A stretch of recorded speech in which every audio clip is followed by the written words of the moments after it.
સર્વે મહાનુભાવો અને વાલા ખેડૂત ભાઈઓ અને બહેનો, કાર્યક્રમનું સ્થળ અચાનક આપણે બદલવું પડ્યું. ગઈકાલે મેઘરાજાએ વર્ષા કરી અને એના કારણે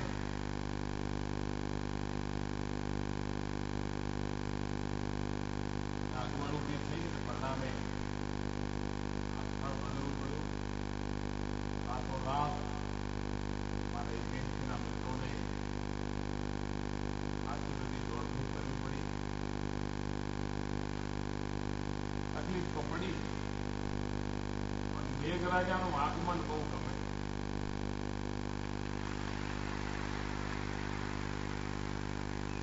મેઘરાજાનું આગમન એક નવા જીવનને જન્મ આપતો. મેઘરાજાનું આગમન નવી ઉર્જા અને નવા સ્વપ્ન લઈને આવતું. અને આ વખતે સમય કરતા થોડું વહેલું મેઘરાજાએ આગમન કર્યું. સામાન્ય રીતે 15મી જૂને પધારે, પરંતુ 9મી તારીખે અને 9નો આંક બહુ શુભ ગણવામાં આવે છે. અને રોહિણી નક્ષત્રમાં ઝાપટું થાય તો કે રોહિણી રેલાય, એટલે લાગે તો એવું છે કે જાણે ખેડૂતો માટે ઈશ્વરે સારા સંકેત આપ્યા છે. અને આપણે તો નિરંતર પ્રાર્થના કરીએ કે સમગ્ર દેશમાં આવશ્યકતા પ્રમાણે બધાને વરસાદ મળતો રહે, તો આ દેશનું ગામડું, આ દેશનો ખેડૂત મહેનત કરવામાં ક્યારેય કચાશ રાખતો નથી અને દેશના અન્નના ભંડાર ભરવાનું કામ આપણો ખેડૂત કરતો હોય છે. ભાઈઓ બહેનો, આ એપીએમસીની વાત હું પછી કરું. પહેલા બે વાત બીજી કરવા માંગુ છું. આવતીકાલે 13મી તારીખ 13, 14, 15 જૂન સમગ્ર ગુજરાતમાં કન્યા કેળવણી માટેનું એક અભિયાન, શાળા પ્રવેશ માટેનો ઉત્સવ, ગરીબમાં ગરીબનું બાળક પણ શાળાએ ન જાય એની ચિંતા સરકાર તરીકે, સમાજ તરીકે આપણે બધાએ કરવી રહી. અને લગાતાર આપણે આજે અભિયાન ઉપાડ્યું છે, એના આજે સુફળ જોવા મળે છે. અને આજે જ્યારે શાળા પ્રવેશ ઉત્સવના એક દિવસ અગાઉ સુરતની ધરતી પર આવ્યું છું, ત્યારે હું સમગ્ર ગુજરાતના વાલા નાગરિક ભાઈઓ બહેનોને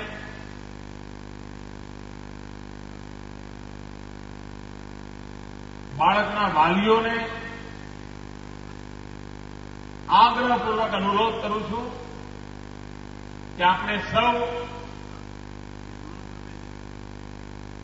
વિદ્યાદાનના ઉત્તમ કામમાં ભાગીદાર બનીએ, સમય આપીએ. આપણા ઘરે વાસણ માંજનારી બહેન હોય તેને પૂછીએ તારું બાળક નિશાળમાં જાય છે કે નહીં. આપણો ડ્રાઈવર હોય તો એને પૂછીએ. આપણી સોસાયટીમાં લિફ્ટ ચલાવતો હોય તો એને પૂછીએ. આપણે ત્યાં દૂધ નાખવા આપવા માટે છાપા નાખવા આવતો તો એને પૂછીએ. સમાજના દરેક તબક્કાને લાગણીથી જરા પૂછીએ કે ભાઈ તારા બાળકો શાળાએ દાખલ થાય કે ઉંમરના છે, ભણાવે છે, શું કરે છે. એક એને વિશ્વાસ આપીએ અને ઉમંગ આપીએ અને જોડીએ. અને આ કામ અઘરું નથી. અને એકવાર ગરીબમાં ગરીબનું બાળક ભણતું થશે ને તો એક કુટુંબની ગરીબી સામે લડવા માટેની તાકાત અનેક ઘણી વધી જતી હોય છે. અને અને જેટલા પ્રમાણમાં ગુજરાતમાંથી ગરીબી હટતી જાય એટલા પ્રમાણમાં સુખ વધતું જાય અને જેમ સુખ વધતું જાય તો સુખનો લાભ આપણને મળતો જાય અને તેથી આ કામને અંતે તો લાભાર્થી આપણે જ છીએ. સમાજ તરીકે આપણે સૌ લાભાર્થી છીએ. તો મારી આ પળે આ એક પવિત્ર કામ, સામાજિક કામ, શૈક્ષણિક કામ, એના માટે સમગ્ર ગુજરાતને હું અનુરોધ કરું છું. બીજી એક બાબત મારે કહેવી છે. અહીંયા મોટી સંખ્યામાં ખેડૂત મિત્રો આવ્યા છે. આપણે એક વિચાર કર્યો છે, સરદાર વલ્લભભાઈ પટેલનું દુનિયામાં ઊંચામાં ઊંચું સ્મારક બનાવવાનું.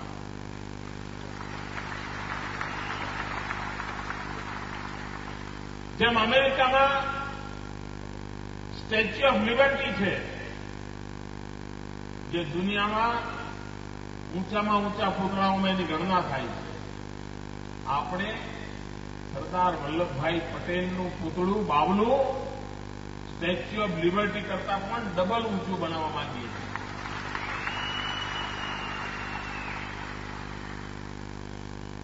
આખા વિશ્વમાં સૌથી ઊંચામાં ઊંચું એ બાવલું બનશે. અને સરદાર પટેલે આ દેશને એક કરવાનું ભગીરથ કામ કર્યું હતું.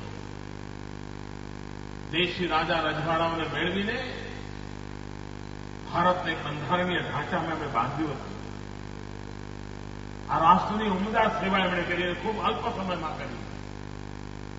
એકતાનું આ ભગીરથ કામ કર્યું. એટલા માટે એ સ્મારકનું આપણે નામ નક્કી કર્યું છે સ્ટેચ્યુ ઓફ યુનિટી, એકતાનું સ્મારક. એનું ભવ્ય નિર્માણ થશે. 2 વર્ષ, 5 વર્ષ, 7 વર્ષ કેટલા લાગશે કે એવું કઠિન છે, પણ એની શરૂઆત આપણે 31 ઓક્ટોબર સરદાર જયંતિથી કરવા માંગીએ છીએ.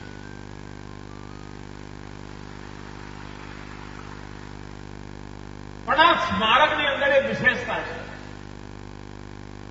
આ સ્મારક આપણે લોક ભાગીદારીથી બનાવવા માંગીએ છીએ. અને લોક ભાગીદારી પણ ભાવાત્મક છે. એ રૂપિયાના ત્રાજવે તોલાયેલી નથી, એ ભાવાત્મક છે. અને એટલા જ માટે લાગણી એવી છે કે હિન્દુસ્તાનના બધા જ ગામડામાંથી ખેડૂતોને વિનંતી કરવાની આમાં મદદ કરવા માટે. કારણ સરદાર સાહેબ કિસાન હતા, કિસાન નેતા હતા અને આઝાદીના જંગમાં ખેડૂતોને જોડવાનું મોટું કામ સરદાર સાહેબે કર્યું.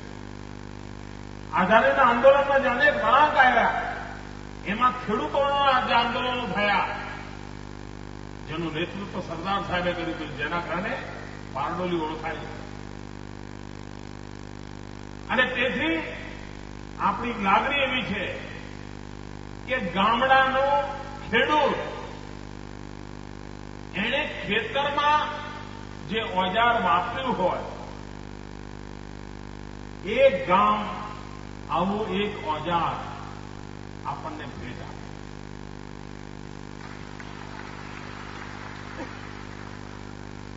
અને સરદાર સાહેબ લોહપુરુષ હતા અને લોહપુરુષ હતા આ દેશના કરોડોની લાગણીને કારણે. અને તેથી લાગણી એ વ્યક્ત કરી છે કે ગામડામાંથી ખેતીમાં વાપરેલું લોખંડનું ઓજાર આપે આપણને. લોહ પુરુષનું સ્મારક બનાવવું છે.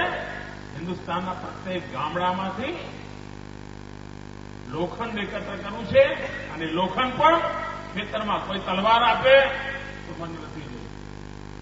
કોઈ ગામમાં તોપ પડી હોય, 2 ટનની તોપ છે સાહેબ, લઈ જાવ, આખું પૂતળું બની જશે, એને જ જોઈએ. તાતરડું હોય, પાવડો હોય, નાનકડું એક સાધન, નાનકડું, એને અહીં લાવીને ઓગાળવામાં આવશે. અને એમાંથી આવશ્યકતા પ્રમાણે પ્રોજેક્ટમાં જ્યાં જે ચીજની જરૂર છે એમનો ઉપયોગ કરવામાં આવશે. અને જ્યારે સ્મારક તૈયાર થશે ત્યારે હિન્દુસ્તાનનું પ્રત્યેક ગામ કહી શકશે કે આ ગામ આ દુનિયાનું મોટા મોટું સ્મારક બનાવવામાં મારા ગામની પણ ભાગીદારી.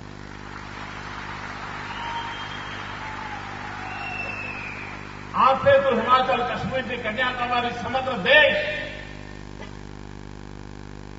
આ બાવલાના નિર્માણમાં જોડાય એવું સપનું સીવ્યું છે. એની વાત આપણે બધાને કરીએ, ઓળખીતા પાળખીતાને કરીએ. અન્ય રાજ્યોથી આજે અહીંયા ખેડૂતો આવ્યા છે એ પણ પોતાના રાજ્યમાં કરે અને આ કદાચ વિશ્વની અજોડ ઘટના બનશે કે ખેડૂતોની યોગદાનથી આવું કંઈક ભવ્ય નિર્માણ થયું. ભાઈઓ બહેનો, આજે એપીએમસીના એગ્રો મોલનું ઉદઘાટન કરવાનું મને સૌભાગ્ય મળ્યું. મારે ખાસ કરીને સૌથી પહેલા મીડિયાના મિત્રોનો આભાર માનવો છે. કારણ મેં આજે અનેક ટીવીમાં આ મોલ બાબતના સમાચાર જોયા અને આ એમણે ઉત્તમ સેવા કરી. આ દેશને ખબર પડે કે ભાઈ હિન્દુસ્તાનમાં પણ હવે આ બધું શક્ય છે. આપણે ત્યાં પણ આવી ઉત્તમ સેવાઓ આપણે નિર્માણ કરી શકીએ છીએ અને એ કામ અમારા મીડિયાના મિત્રોએ કર્યું છે. અનેક ટીવી ચેનલો પર મેં આજ સવારે મારી નજર પડી, મને આનંદ થયો કે એક સાચી વાત હિન્દુસ્તાનના ખૂણે ખૂણે, હિન્દુસ્તાનના ગામડા સુધી પહોંચે કે ભાઈ ગ્રાહકનું પણ જેમાં ભલું થાય અને ખેડૂતનું પણ કલ્યાણ થાય એવી એક અદભુત રચના, એનું મોડેલ ગુજરાતે વિકસાવ્યું છે.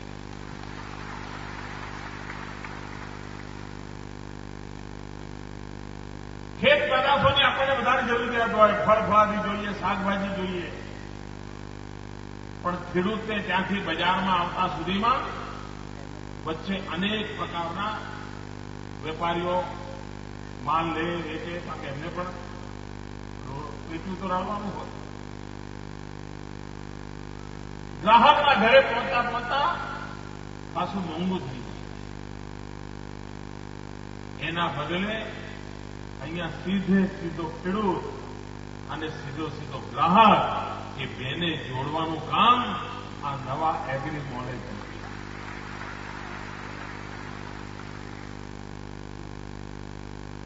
અને એના કારણે આકર્ષણ થાય, કોઈને પણ જાણવાનું આકર્ષણ થાય કે ભાઈ હિન્દુસ્તાનમાં આવું પણ કંઈ થઈ શકે છે. અને સુરતી લોકોને તો લાભ જ લાભ છે. મેં જોયું ત્યાં આગળ એક આખો ડિપાર્ટમેન્ટ મેં આજે જોયો જેમાં ઊંધિયું બનાવવા માટેની બધી શાકભાજી. મેં કહું આ તો તમારું ભરેલું જ રહેશે, આ ખૂણો ખાલી નહીં થાય. ભાઈ મિત્રો, એની ગુણવત્તા સારી, ખેતરમાંથી શાકભાજી આવે એની જાળવણી સારી, ગ્રાહકના ઘરે ક્યાં પહોંચે ત્યાં સુધી તાજી તમતમતું રહેવી પૂરી વ્યવસ્થા, અને ઘણીવાર તો પાથરણા બજારમાં જે માલ મળે એના કરતા પણ સસ્તો મળે એવી પૂરી સંભાવના. મને અમારા બે રમણભાઈ સમજાવતા હતા કે સાહેબ, બજારમાં જે માલ 15 રૂપિયા વેચાતો હશે એ અહીંયા લગભગ 10 રૂપિયા મળી જશે. એટલો બધો ફરક.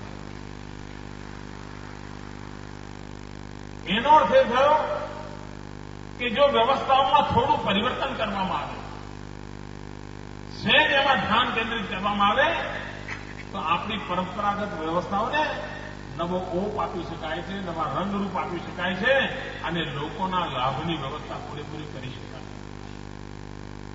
મિત્રો, ખેડૂત જેમ પોતાની ઉત્પાદિત ચીજો વેચે છે એમ ખેડૂત એક ગ્રાહક પણ છે. ઘઉં પકવતો ખેડૂત ઘઉં વેચે પણ એને ઘરમાં તેલ તો જોઈએ કે ના? ચોખા પકડનારો ખેડૂત ચોખા તો વેચે, પણ એને ઘરમાં ગોળ ખાંડ જોઈએ કે ના જોઈએ, મરચા મસાલા જોઈએ કે ના જોઈએ? તો એ ખરીદનાર પણ હોય છે, એ ગ્રાહક પણ હોય છે.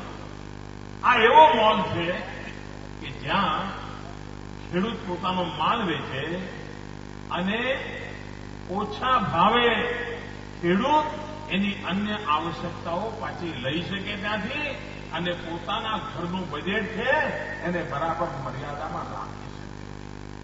ખેડૂતને બેવડો લાભ એનો માલ વેચાય, દલાલો વગર વેચાય એટલે ભાવ આખરી ભાવ સીધો ખેડૂતને મળે અને ઓછા ભાવનું જેને ખરીદવાનું હોય એ પણ ત્યાં ઉપલબ્ધ હોય. આ એક અજોડ એવી વ્યવસ્થા છે જેનો લાભ મળે. મિત્રો, આ દેશમાં મોંઘવારીએ માઝા મૂકી છે અને દિલ્હી સરકારને જેમ ભ્રષ્ટાચારની ચિંતા નથી એમ મોંઘવારીની ચિંતા નથી. એને થાય તો બધું ચાલ્યા કરે તો પ્રજા વોટ આપશે નહીં તો ક્યાં જશે એ માનીને જ પેટર્ન મારવા. એમણે પ્રજાને ચિકન ફોર ગણકેટ બાંધી દીધી છે. એમને જરાય ચિંતા નથી કે ભાઈ ગરીબના ઘેર ચૂલો નથી સળગતો, સાહેબ કાળજી લઈ જરાય. મિત્રો, આજથી લગભગ 2.5 વર્ષ પહેલા મોંઘવારી અંગે બહુ હોબાળો થયો એટલે પ્રધાનમંત્રીએ એક મિટિંગ બોલાવી. પછી મુખ્યમંત્રીઓમાંથી કેટલાક મુખ્યમંત્રીઓ કમિટીઓ કામ મને એક કમિટી પહોંચી લો આ કમિટીના તમે ચેરમેન અને મોંઘવારી કેમ ઘટાડાય એના રસ્તા બતાવો. હું આ 2-2.5 વર્ષ પહેલા જ વાત કરું. મેં એમને ખૂબ ઓછા સમયમાં આખો રિપોર્ટ આપ્યો. એક્શનેબલ, જેમાં એક્શન લઈ શકાય એવા 64 પોઈન્ટ મેં એમને કાઢીને આપ્યા કે આપણે આ પગલા લઈએ તો આપણે મોંઘવારી કંટ્રોલ થાય. હવે મને લાગે છે કે ભારત સરકારે એક નવી કમિટી બનાવવી પડશે કે આ જૂની કમિટીનો અહેવાલ ક્યાં પડ્યો તો શોધી કાઢો. અહેવાલ શોધવા માટે સમિતિ બનાવવી પડશે. 1.5-2 વર્ષ ત્યાં સાહેબ ક્યાં પડ્યું છે પણ પડી જ નથી. અને મેં એમાં એક સૂચન કર્યું હતું. હું 64 ની વાત નથી કરતો. એક સૂચન કર્યું હતું. મેં કહ્યું હતું જે એફસીઆઈ છે, ફૂડ કોર્પોરેશન ઓફ ઇન્ડિયા, એ અત્યારે સબ બંદર કા વેપારી જેવી છે. જો આખી પરિસ્થિતિ સુધારવી હોય તો એનું વિભાજન કરવાની આવશ્યકતા જેવું મેં સૂચન કર્યું. અને અમારી કમિટીએ અહેવાલ આપ્યો કે તમે એફસીઆઈને 3 ભાગમાં વહેંચી દો. એક જવાબદારી હોય જે માત્ર પ્રોક્યોરમેન્ટ કરે, ખરીદીનું કામ કરે, મેળવવાનું કામ કરે,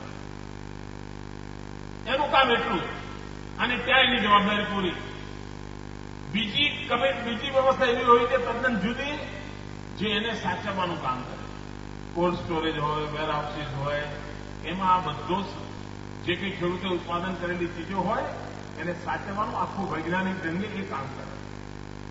અને ત્રીજી એક વ્યવસ્થા એવી હોય કે જે ડિસ્ટ્રીબ્યુશનનું કામ કરે, વહેંચણીનું કામ કરે. જ્યાં સુધી તમે આ એક જ થેલામાં બધું ભર્યા કરશો ને તો શું થવાનું નથી. જેમ આપણે ત્યાં પહેલા વીજળીનું એક જ હતું બધું. વીજળી ઉત્પાદન કરનારાએ, વીજળીનું કારખાનું નાખનારાએ, વીજળી માટે કોયલો લાવનારાએ, વીજળી ઉત્પાદન થાય પછી આગળ રવાના કરવાવાળાએ, રવાના કર્યા પછી બિલ લેવાવાળાએ, એક જ બધું કરતા હતા. આપણે શું કર્યું થોડા વર્ષો પહેલા, એનું વિભાજન કર્યું. વીજળીનું ઉત્પાદન કરનારી કંપની જુદી અને વીજળી ડિસ્ટ્રીબ્યુશન કરનારી કંપની જુદી, એમ એના અલગ અલગ ભાગ કર્યા. એનું પ્રોફેશનલિઝમ લાવી દીધું અને એનું પરિણામ આવ્યું કે આજે આપણે ત્યાં સમગ્ર દેશમાં વીજળીની બાબતમાં ગુજરાત એક આબરૂદાર રાજ્ય તરીકેની આબરૂ બની છે. આ સફળ એના કારણે આપણે ભારત સરકારને કહ્યું કે તમે એફસીઆઈને વિભાજિત કરો, પ્રોક્યોરમેન્ટ ડિસ્ટ્રીબ્યુશન અને સ્ટોરેજ, આ ત્રણેય વ્યવસ્થાઓ જો તમે અલગ કરીને અને અલગ મિકેનિઝમ ઉભા કરશો તો એમાં એફિશિયન્સી આવશે, પ્રોફેશનલિઝમ આવશે. અને આજે જે ઘણીવાર આવે છે ને છાપામાં ટીવી પર આવતું હોય છે કે ઘઉંના ઢગલા પાણી પલળી રહ્યા છે, આ બધું બંધ થઈ જશે. તમને આશ્ચર્ય થશે, ભારતની સુપ્રીમ કોર્ટે દિલ્હી સરકારને કહ્યું કે આ જે અનાજ સડી રહ્યું છે, પલળી રહ્યું છે, તમારી પાસે ઘોડાઓનો નથી, તમે આ અનાજ ગરીબોને વહેંચી દો. સુપ્રીમ કોર્ટે કહ્યું, તેમ છતાં દિલ્હીની સરકાર માની નહીં. અત્યારે વોટ લેવા માટે જાત જાતના કાયદા લાવવાની વાતો કરે છે ને. સુપ્રીમ કોર્ટે કહ્યું તો તમે કર્યું નહોતું. એમણે એમની નિષ્ઠા જુઓ તમે. મત લેવા માટે ખેલ પાડવાના, પણ કરવાનું કાંઈ નહીં. સુપ્રીમ કોર્ટના કહેવા છતાં પણ ગરીબોને અનાજ આપવાનો વિચાર એમણે ન સ્વીકાર્યો, એનું અમલીકરણ ન કર્યું. એ ઘઉં ને બધું સડતું રહ્યું. અને સડતું રહ્યા પછી શું કર્યું? આઘાત તો ત્યાં લાગે. 3 રૂપિયા, 3.5 રૂપિયા, 4 રૂપિયાનો માલ કિલોનો એ અનાજ દારૂ બનાવવા વાળાઓને 65 પૈસાના ભાવે વેચી દેવામાં આવે. ગરીબના પેટમાં ના આપ્યું, પરંતુ દારૂ બનાવનાર લોકોને આ સડેલું અનાજ કર્યું અને સડેલું અનાજ પછી વેચીને દારૂ બનાવવા માટે પૈસા આપી દેવામાં આવ્યું અને માત્ર 65 પૈસાના ભાવે આપવામાં આવ્યું. ગરીબના પેટની એમને ચિંતા નથી. સૂત્રો કરવા, વાતો કરવી, દર વખતે નવા નવા નારા આપવા, આ જ એમની પ્રવૃત્તિ છે. સાચ અર્થમાં ગરીબો માટે તસુ પર લાગણી હોત, ગરીબના ઘરમાં ચૂલો સળગેવીને સહેજ પણ ઈમાનદારી જેટલી ઈચ્છા હોત તો ભારતની સુપ્રીમ કોર્ટે જે દિવસે કહ્યું કે આ સડતા અનાજને સડતા પહેલા તમે ગરીબના ઘર સુધી પહોંચાડો, કમસે કમ 2 મહિના 6 મહિના તેની રોજીરોટી મળે. પરંતુ આ કામ આ દિલ્હીની સલ્તનતે ન કર્યું. ભાઈઓ બહેનો, આ સુરત એપીએમસીનો પ્રયાસ, એક આધુનિકતા તરફ જવાનો પ્રયાસ, એ આ બધી સમસ્યાઓનું સમાધાન આપી રહ્યો છે. કેવી રીતે ખેડૂતને ઉત્પાદિત થયેલી વસ્તુ બજારમાં આવે. એમણે એક બીજી વાત કરી છે, કલેક્શન સેન્ટર બનાવી રહ્યા છે. એમાં પણ ગ્રેડેશનની પદ્ધતિ લાવી રહ્યા છે. અને હું માનું છું કે આને કારણે ખેડૂતને ઉત્તમ પ્રકારનું ઉત્પાદન કરવામાં રૂચિ પેદા થશે. ભૂતકાળની અંદર દૂધની જે ખરીદી થતી હતી, ડેરીઓ લેતી હતી, એ લીટરના હિસાબે લેતી હતી. આટલા લીટર દૂધ, આટલા લીટર દૂધ, આટલા લીટર દૂધ. ધીરે ધીરે એમાં ક્વોલિટેટિવ ચેન્જ લાવવા માટે દૂધની ડેરીઓ એનું ગ્રેડેશન કર્યું. ફેટ પ્રમાણે દૂધ ખરીદવા માંડ્યા. એટલે ખેડૂતને લાગ્યું કે જો ઊંચા ફેટનું દૂધ હશે તો ભાવ વધારે મળશે. અને એટલા માટે એને શું કર્યું? વધારે કમાણી કરવા માટે પશુની માવજતમાં ધ્યાન કેન્દ્રિત કર્યું, પશુના આહારમાં ધ્યાન કેન્દ્રિત કર્યું. અને એના કારણે ઊંચા ફેટનું દૂધ ઉત્પાદન થાય તો આવક વધે. આપોઆપ સુધારો સમજ. કારણ ગ્રેડિંગ કરવાની પદ્ધતિ આવી. મિત્રો, સુરત એપીએમસીએ એક મોટી સેવા કરી છે. એમણે કહ્યું છે કે બજારમાં જે માલ આવશે એનું ગ્રેડેશન કરવામાં આવશે. કેળા આવ્યા તો ભાઈ A ગ્રેડના કેળા કયા છે, B ગ્રેડના કયા, C ગ્રેડના કયા, અને એ પ્રમાણે ભાવ નક્કી થશે અને એ પ્રમાણે ગ્રાહકને પણ આપવામાં આવશે. આના કારણે શું થશે? જે ખેડૂત છે એને ખબર પડશે ભાઈ મારા કેળા C ગ્રેડના કેમ છે, મારે A ગ્રેડના કરવા તો શું કરવું. આના કારણે ખેડૂતોમાં પણ એક મોટો નવો વિચાર જન્મ લેશે. જે નવો વિચાર એના ઉત્પાદનની ક્વોલિટી સુધાર તરફ લઈ જશે. એટલે અભ્યાસ કરશે, બિયારણ માટે વિચાર કરશે, સારું બિયારણ ક્યાંથી લાવવું એની ચિંતા કરશે, માવજત કેવી રીતે કરવી એની ચિંતા કરશે. અહીંયા ઓર્ગેનિક માટે અલગ વ્યવસ્થા કરી છે. એક વાત નક્કી છે, આજે સમાજમાં એક મોટો વર્ગ એવો બની રહ્યો છે જે વર્ગ ઓર્ગેનિક ખાદ્ય માટે થઈને આગ્રહી બને છે. અનાજ, ફળ, ફૂલ, શાકભાજી આ બધું એને ઓર્ગેનિક જોઈએ છે. કેટલાક લોકો તો એનાથી આગળ વધ્યા છે. કેમિકલના કલરવાળા કપડાં નહીં, રંગીન કપાસમાંથી બનેલા કપડાં, ત્યાં સુધી વાત આગળ વધવા માંડી છે. અને આપણે ત્યાં ગુજરાતમાં ખેડૂતોએ પ્રયોગો કરે છે, રંગીન કપાસ પકવતા થયા છે. મિત્રો, ગુણવત્તા કેમ સુધરે, સારી જાતના ફળફળાદી કેમ થાય, શાકભાજી સારી જાતના કેમ થાય, એની તરફ ખેડૂત ધ્યાન કેન્દ્રિત કરશે.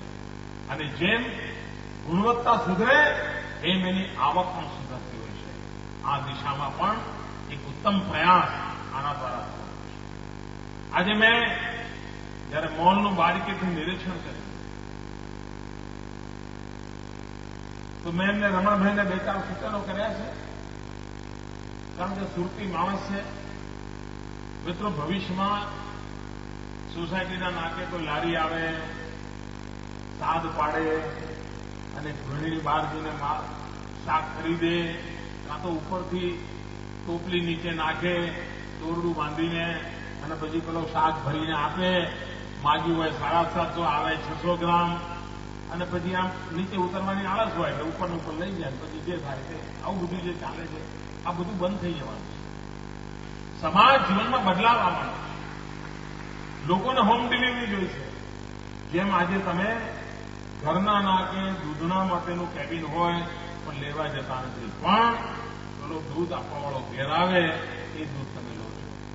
ઘરથી 500 મીટર દૂર છાપાનો સ્ટોલ હોય પણ તમે છાપું ખરીદવા જતા નથી. ફેરીઓ આવીને છાપું નાખી જાય ત્યાર સુધી રાહ જુઓ છો. એવી જ રીતે લોકો શાકભાજી પણ ઘરમાં આવીને આપી જાય એવી વ્યવસ્થા તરફ આગળ વધવાના છે. આ વ્યવસ્થાને કારણે એકલા સુરતમાં 50 ઘરમાં શાકભાજી પહોંચાડનાર જો એક છોકરો હોય, નવજવાનીઓ, તો એકલા સુરતમાં ઘેર ઘેર ફળ, ફૂલ, શાકભાજી પહોંચાડવાના કામમાં લગભગ 35,000 લોકોને રોજગાર મળવાની સંભાવના છે. પછી આ લારીઓ, પાથરણા, થેલા, ઠેકાણ બધું બાજુમાં 35,000 લોકો સાયકલ પર જઈને સવારમાં 50 ઘરની અંદર ડિલિવરી આપી શકશે. મેં એમને સૂચન કર્યું છે અને મારા એપીએમસીના મિત્રો જરૂર મારા સૂચનો તરત જ ઉપાડતા હોય છે. મેં એમને કહ્યું છે કે આપણે હિન્દુસ્તાનમાં પહેલો એક એવો મોલ બનાવીએ, વર્ચ્યુઅલ મોલ, જેમાં સ્ક્રીન પર પડદા ઉપર બધા જ પ્રકારની શાકભાજીના લાઈવ ચિત્રો હોય. ગ્રાહકે ખાલી ત્યાં આંગળી દબાવવાની એટલે એનો ફોટો પડી જાય અને જયારે બહાર નીકળે ત્યારે એને માલ મળી જાય.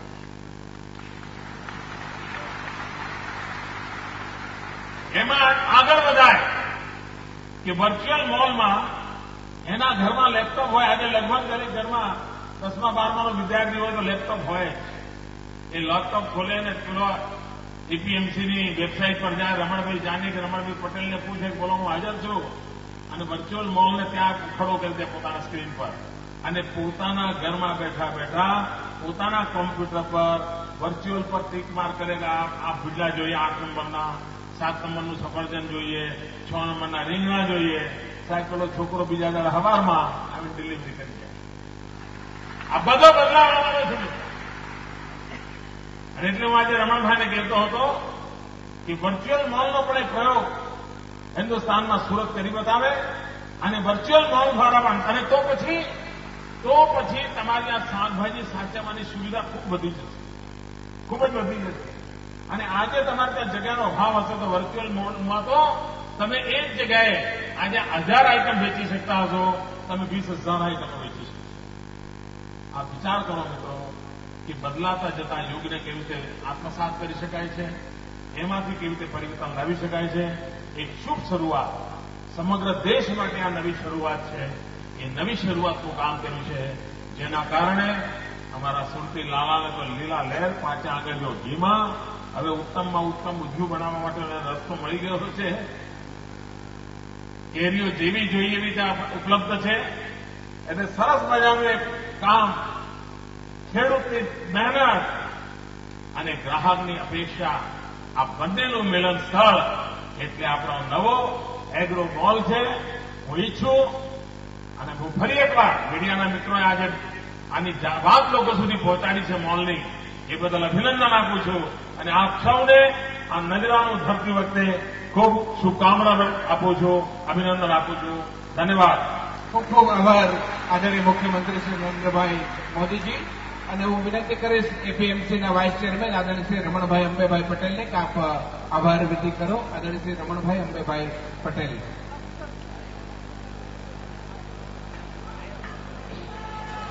માનનીય મુખ્યમંત્રી નરેન્દ્રભાઈ મોદી સાહેબ તેમના કિંમતી સમયના આપણને સમય ફાળવણી આપી આ પ્રસંગે ઉપસ્થિત રહી આપણા પ્રસંગને જીતાવ્યો છે. તેમજ શુભ અવસરે